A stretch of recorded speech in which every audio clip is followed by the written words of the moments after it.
الرحمن الرحیم اعوذ باللہ من الشیطان الرجیم بسم اللہ الرحمن الرحیم الحمد للہ الذی جعلنا من متمسکین بولایت علی ابن ابی طالب وجعلنا من الباقین علی سید الشہداء اما بعد قال رسول اللہ صلی اللہ علیہ وآلہ وسلم بسم اللہ الرحمن الرحیم ان الحسین مصباح الہدی وسفینۃ النجات۔ معزز ناظرین کرام، ہماری سے قبل کی گفتگو ہدایت کی قسموں کے اوپر تھی اور ہم نے پہلی قسم کے حوالے سے گفتگو کری تھی ہدایت تکوینی۔ ہدایت تکوینی وہ کہ جو حیوانات اور انسان دونوں سے مخصوص ہے اور اس کے اندر دونوں شریک ہیں۔ پروردگار نے خلقت کے اعتبار سے حیوانات کو بھی ہدایت کری اور انسانوں کو بھی ہدایت کری کہ جب انسان شکم مادر سے باہر آنے کے بعد اس دنیا کے اندر آنکھیں کھولتا ہے تو یہ ہدایت تکوینی کے مراحل تھے کہ جب ایک چھوٹا بچہ اپنی غذا کے مراحل کو پورا کرتا ہے تو وہ اپنی ضروریات کو پورا کرنے کے لیے گریا کرتا ہے۔ یہ خدا کی طرف سے ہدایت تکوینی تھی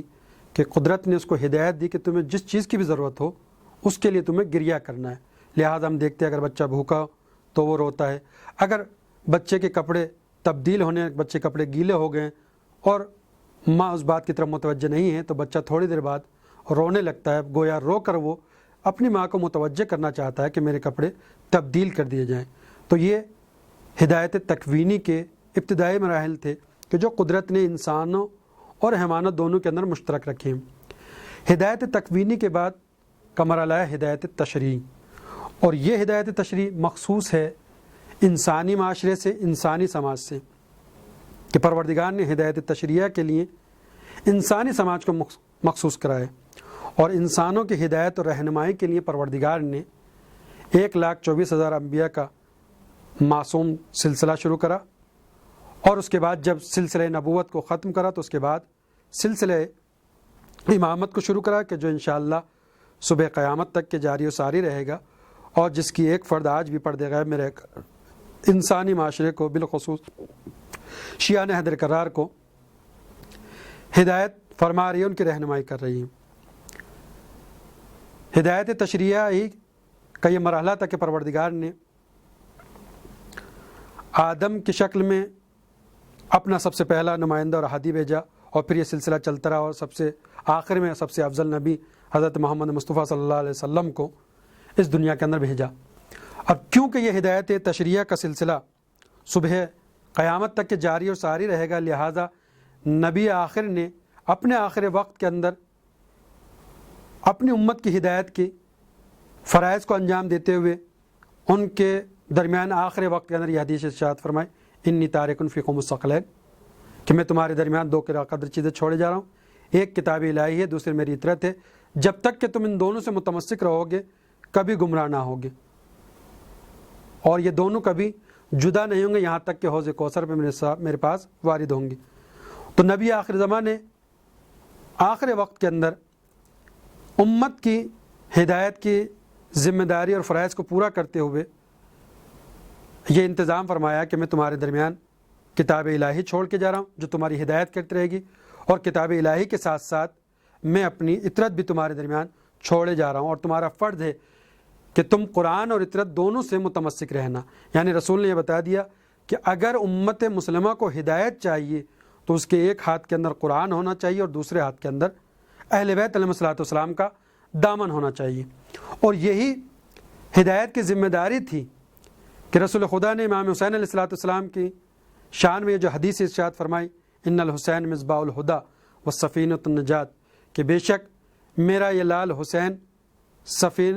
چراغ ہدایت ہے اور کشتی نجات ہے۔ یعنی جس کو بھی ہدایت چاہیے وہ حسین کے دامن میں آ جائے اس کو ہدایت مل جائے گی، جو انسان بھی نجات کا متمنی ہے وہ امام حسین علیہ السلام کی ذات والی صفات سے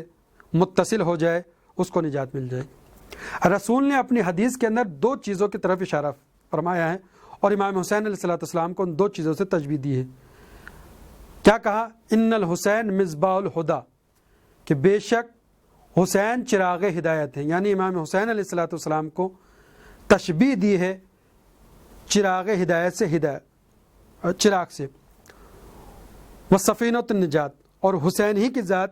کشتی نجات ہے۔ یعنی دوسرے حصے میں امام حسین علیہ السلام کو سرکار رسالت مآب نے تشبیہ دی ہے کشتی نجات سے۔ یعنی اگر امت ہدایت کی متمنی ہے تو امام حسین علیہ السلام کے بارگاہ میں آئے، اس کو ہدایت ملے گی۔ اگر امت محمدی نجات کی متمنی ہے تو امام حسین علیہ السلام کی بارگاہ میں آئے، اس کو نجات یقینی ملے گی۔ حسین علیہ السلام کی ذات والی صفات کو سرکار رسالت مآب نے تشبیہ دی ہے چراغ سے اور کشتی سے۔ اور آپ دیکھیے کہ جب ہم چراغ اور کشتی کی خصوصیت کو دیکھتے ہیں تو ان دونوں کی مشترکہ طور پر خصوصیت جو ابھر کے سامنے آتی ہے وہ یہ کہ چراغ کا کام بھی ہدایت دینا ہے، روشنی دکھانا ہے، راہ دکھانا ہے۔ یعنی گویا جو کوئی انسان بھی چراغ کے دامن میں آتا ہے تو چراغ اس کو بغیر مذہب و ملت کی قید کے روشنی دیتا ہے، اور جو کوئی بھی کشتی کے دامن سے متمسک ہو جاتا ہے تو کشتی بھی بغیر مذہب و ملت کی قید کے اپنے اندر سوار ہونے والے کو نجات دیتی ہے اور اس کو ساحل تک کے پہنچا دیتی ہے۔ یعنی چراغ اور کشتی کا کام یہ ہے کہ وہ ان کے دامن میں آنے والے کو راہ دکھائے، کشتی کا کام یہ ہے کہ وہ اس میں سوار ہونے والے کو منزل مقصود تک پہنچا دے۔ نہ کبھی چراغ یہ دیکھتا ہے کہ اس سے روشنی حاصل کرنے والا عالم ہے یا جاہل ہے، امیر ہے یا غریب ہے، اور نہ کشتی کبھی یہ دیکھتی ہے کہ اس میں سوار ہونے والا جاہل ہے یا عالم ہے، امیر ہے یا غریب ہے، متقی ہے یا گنہگار ہے۔ دونوں اپنے دامن میں آنے والوں کو کبھی اس نظر سے نہیں دیکھتے، بس ان کا کام تو یہ ہوتا ہے کہ جو بھی ان کے دامن میں آ جائے یہ بغیر کسی تفریق کے اپنے دامن میں آنے والے شخص کو اس کی منزل مقصود تک پہنچا دے۔ لہٰذا کبھی چراغ نے یہ نہیں پوچھا اس کے دامن سے روشنی یا اس کی روشنی سے ہدایت پانے والے سے کہ تو کس مذہب کا ماننے والا ہے، تیرا مسلک کیا ہے۔ کبھی کشتی نے اپنے اندر سوار ہونے والے سے یہ نہیں پوچھا کہ تو کس مذہب کا ماننے والا ہے، تیرا مسلک کیا ہے۔ نہیں، کشتی اور چراغ کا کام یہ ہے کہ چراغ روشنی دے اور کشتی نجات عطا کرے۔ اور امام حسین علیہ السلام کی ذات والی صفات کو پروردگار کے افضل ترین نبی نے تشبیہ دی ہے چراغ سے اور ہدایت سے۔ لہذا امام حسین علیہ السلام کی